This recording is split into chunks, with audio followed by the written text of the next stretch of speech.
All right, just seen some through the age of 31 years old. Matthew Stafford is first in attempts, first in completion, second in yards, passing yards, and third in touchdowns through quarterbacks through 31 years old. He just turned 32. Let's talk about why Matthew Stafford don't get his respect. Why people say he's not good, this, that, and the third. Let's talk about it. Hit that subscribe button, bell icon button, share the video. Now looking through the NFC North division groups. A few of them, or maybe one of them, I'm in now. When people saying, "Oh, he sucks," this, that, and the third, and I mean, for one, Chicago, y'all can't say nothing. Trubisky is y'all quarterback, and Jim McMahon, whatever his name is, he's the best quarterback you ever had. Rex Grossman was trash. So I mean, y'all can't say nothing. History, y'all quarterbacks is ass. Stafford will be the best quarterback in modern day history in Bears history. Let's just get that together, right? We still got Bobby Lane that's better than the majority of our quarterbacks too. But in Minnesota, y'all can't talk neither. You know what I'm saying? Because Kirk Cousins is ass. Y'all signed him to an extension, and for what? He hasn't done nothing. He beat Drew Brees in New Orleans. Look at the numbers. That's not hard to do. The other quarterback did that. What was his name? Case Keenum. He done that. So I mean, only person that's in position to talk shit is Green Bay because they had two surefire Hall of Fame quarterbacks. I think Brett Favre's in the Hall of Fame, and everybody loved Brett Favre the way he played the game. Even if you hate the Packers, it just seemed. And Aaron Rodgers, even though he's a grade A asshole, but they can talk. But Stafford is not getting the respects because I keep telling these idiots this. Quarterback position, one of the biggest stats is wins and losses. Dan Marino is exempt from the GOAT conversation because he don't have a Super Bowl ring. Even though he went his first year, he went his first year in the league and he lost, he never went back. You look at some of Troy Aikman numbers. Why is Troy Aikman is he a Hall of Famer or going to be a Hall of Famer? Why? Look at some of his numbers. Trash. You know what I'm saying? So what's the difference between Elway being in a GOAT conversation and Tom Brady and Joe Montana? It's victories in the Super Bowl. Elway's like 2-3 in the Super He kind of goes underrated. He's one of my favorite all-time quarterbacks, maybe my favorite all-time quarterback. He goes under the radar because he lost like his first 3 Super Bowls. You know, Denver didn't have a complete team. You look at John Elway, he was one of the, he could run it, he could throw it. And then he got TD and a better surrounding cast. They won 2 in the 90s. They beat Green Bay. Was it Green Bay? They beat the Falcons. Now, yeah, they beat Green Bay. I remember watching those back in the day. So that's the difference. And the difference for Stafford is going down as probably a top 15 or 10 quarterback. If Stafford add a Super Bowl to his resume next year, he's going to probably go down to top 15 quarterback.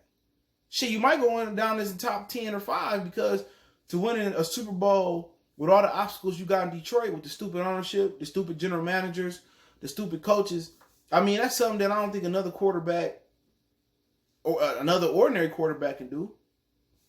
But the reason you look at his numbers and say, oh, he got all the stuff. And what's so funny about it, my boy out there in Oakland, check out his channel. It's called Town Business, BIDNEZZ Sports and Entertainment. He was like, man, I was looking at Stafford numbers last night, and man, he's a Hall of Famer.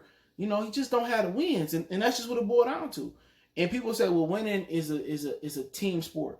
When that became popular with LeBron, because when Barkley didn't have a ring, Malone didn't have a ring, Iverson never had a ring. You know what I'm saying? Everybody was saying, oh, they couldn't get it done. They couldn't get it done. He couldn't get it done. That person couldn't get it done. When LeBron kept getting this kicked, oh, it's a team stat. It's a team. No, when you talking about all-time greats, man, it's in football and in basketball, it's always been viewed as damn near individual stat. And I don't mean it's like I can go out there and play defense, safety, corner, lineman. And it's a team sport. But quarterbacks' greatness are measured beyond the numbers. It is measured by Super Bowl victories. That's how it's measured. Peyton Manning couldn't be in the conversation if he only had one. So they gave him a second one. But he's still not in the conversation with Joe and Tom. No matter how bad y'all want to say he is. All Marino probably needed was one.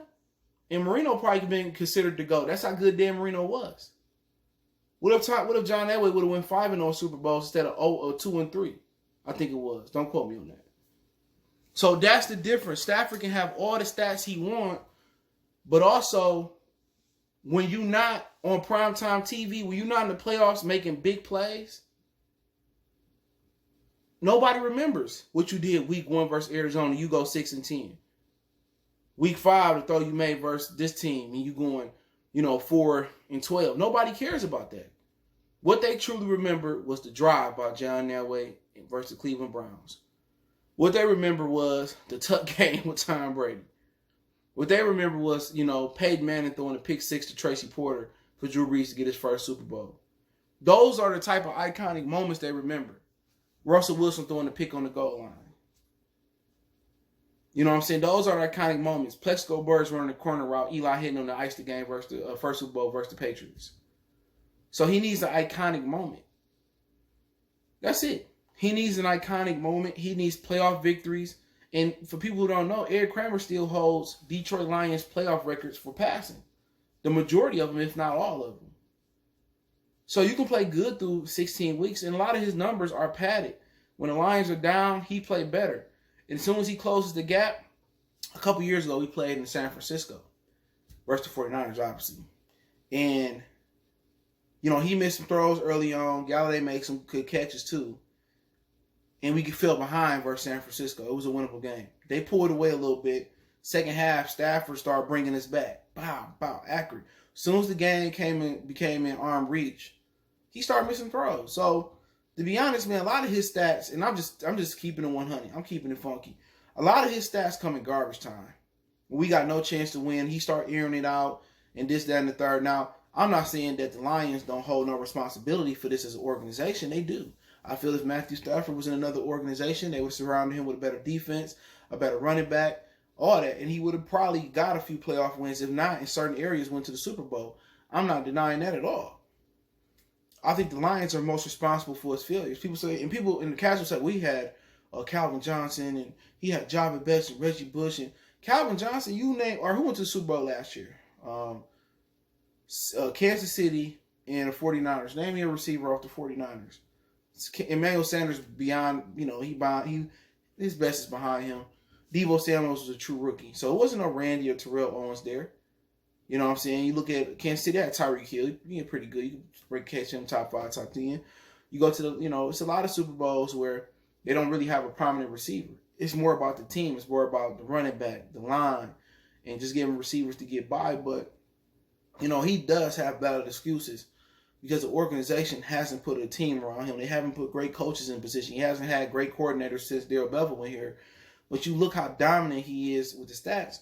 But that's why stats can be deceiving. You can look at a lot of stats, and it doesn't add up to the story. People say men lie, women lie, numbers don't. Numbers can lie. And numbers can exaggerate. It can straight up lie. And, to have all those great numbers and all those records through 31 years old, you haven't had a playoff win. You haven't had a signature moment. Now, if he had a signature moment, a playoff win this year, or they get to the NFC Championship, he won a Super Bowl, then we might be talking Matthew Stafford in the top 10, 15, 5 greatest quarterbacks of all time. If he could retire and probably go down to top 10 if he won a Super Bowl this year. The arm talent is there. Even he became more mobile and lost weight. All that stuff is there. But don't try to tell me the numbers. Oh, he good. The numbers lie. A lot of those, man, I watch them come in padded situations. People know it's true. And sometimes in those situations that they turn from padded to big wins because when the Lions are down and they without reach, Matthew Stafford get comfortable. And before you know it, the Lions came back and Stafford led them to a victory. Sometimes they fall a little short, but he got to add wins to that. And winning is a quarterback stat. I don't care what nobody said. Winning is an all-time great stat. No GOAT. Not too many GOATs in the other sports have a losing record in championship games or championship series. So when you talk about Matthew Stafford numbers, they're beautiful, but it's like a bad chick. It's like an Instagram model. She got the titties, she got the smile, she got the booty. But when you get to know her, this bitch don't even know what 1 + 1 is. When you get to know her, she an airhead. When you get to know her, she can't make a grilled cheese sandwich. You know what I'm saying? You get to know her, she don't even know how to turn the oven on. You get to know her, she don't even know how to pour water in the cup with ice cubes in it. So, like I said, Stafford is a really, really good-looking girl with his numbers.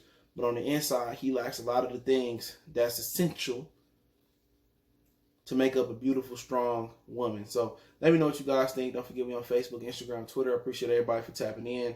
You can check out the Detroit Lions Talk playlist, Lions 101, our live stream playlist. Also, you can follow us on Facebook, Instagram, Twitter. All those links in the description. If you have a business question, inquiry, sponsorship, a video question, you just want to chop it up, Twitter's the fastest way, then Facebook, then IG, rarely on there. Want to make a donation. If you haven't hit the subscribe button and the bell icon button, which really don't work, share the video. It's the best donation you can make, but Cash App, PayPal in the description. Appreciate the love, support, and don't forget, check out the channel out, Goodfellas Sports TV, right here on YouTube. It's Goodfellas Sports TV. We talk sports, music, news, and entertainment, and everything up under the sun. One time for the one time. It's your boy CJ Goodfellas. We go.